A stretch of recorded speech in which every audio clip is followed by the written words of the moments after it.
E voilà. Bueno, si é o último que estou facendo agora, que é un instrumento tan máxico como pode ser o cendrún, que é da última época destes anos, no? Que é un instrumento MIDI misturado con un serrucho, que é un instrumento moi antergo desde o principio, no? Casi da música. E, bueno, é un montase novo que estou facendo agora, que se chama Pulpiño Viascón, un serrucho musical, e que se basa en eso, unha mistura entre instrumentos MIDI con instrumentos acústicos. Bueno, isto foi cuestión de tempo, xa da época do Garbanzo Negro, pois xa se me daba un pouco de facer unha inventiva entre varios instrumentos, como pode ser un acordeón con unha batería, no? E sempre foi un pouco multiinstrumentista, no? Sempre me gustou descubrir novos sons, no? Como baterista e como acordeonista, pois pouco a pouco sí, fui descubrindo estes novos instrumentos que ao final, mira, pois fan unha melodía bastante crecha, non?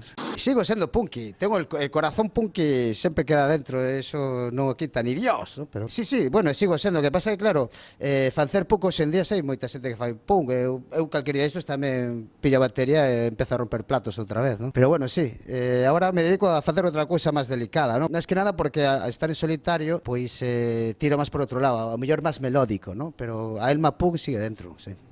Bueno, pois isto xa fai moitos anos. O primeiro grupo se chamaba Demacrados, eso sí que era bastante punk. Despois empezamos cos Berjalludos, que fomos a primeira banda, entre comillas, que fixemos punk aquí en Galicia, porque era unha mistura entre gaita con guitarra eléctrica, batería. Despois xa me metei coñecín a Xurxo Souto, me empecé a tocar a batería cos Diplomáticos de Monte Alto. Despois marchei a Londres, de volta a Coruña, me atopei con Nacho, que me dixo de montar o Garbanzo Negro, ¿no? O Garbanzo Negro montamos en Ámsterdam, xa fai moitos anos. E bueno, foi unha carrera non dilatada, pero foi un pouco, sí, un pouco a historia que tuve. Tamén estuve traballando en un circo con Nacho e máis xente, ¿no? De o Garbanzo Negro, en Suiza, estuvimos en Francia, acabamos en Barcelona e despois, bueno, despois de que se desfixo o Garbanzo Negro, voltei para Coruña, ¿no? E desde entonces, pois Pulpiño Viascón, Bonobo, Galegoz, tamén fogo cousas co Manolo Rivas, presentando o seu libro, os libros arden mal. Ata ahora, hoxe mismo, estas horas, estes minutos, que é o que estou facendo ahora mismo, non?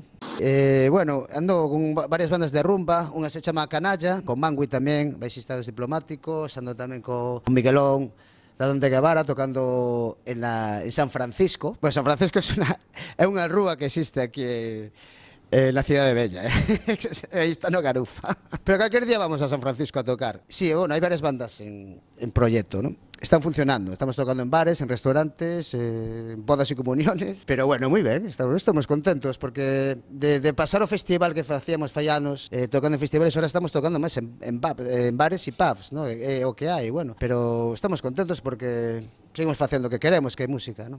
A verdad que sí, está bastante jodida a cousa porque non hai concertos. Eu me din de conta hasta que punto dependemos do público, da xente, non? Ora te das de conta realmente que se non te ven xente a ver a tocar a un bar ou un pub como pode ser aquí no Garufa, non? Prácticamente imposible tocar e facer música, non? Porque, claro, un bar tamén necesita xente para tomarse as copas, e os músicos necesitamos xente para facer música, ¿no? Pero sí, a cousa está moi parada, pero bueno, eu que penso que hai que seguir para diante, ¿no? Con novas ideas hai que renovarse. E o que estamos facendo todos, enserar un pouco os músicos, ¿no? En vista de que as bandas non funcionan, bandas de 5 persoas para diante, estamos facendo dúos, tríos, é o que hai, ¿no? E bueno, e vai funcionando, ¿no? A música indie tamén se basa moito en eso, non? Batería con un guitarrista, moi distorsionada esa guitarra, e bueno, é o que está funcionando, é o que estamos facendo ahora mismo.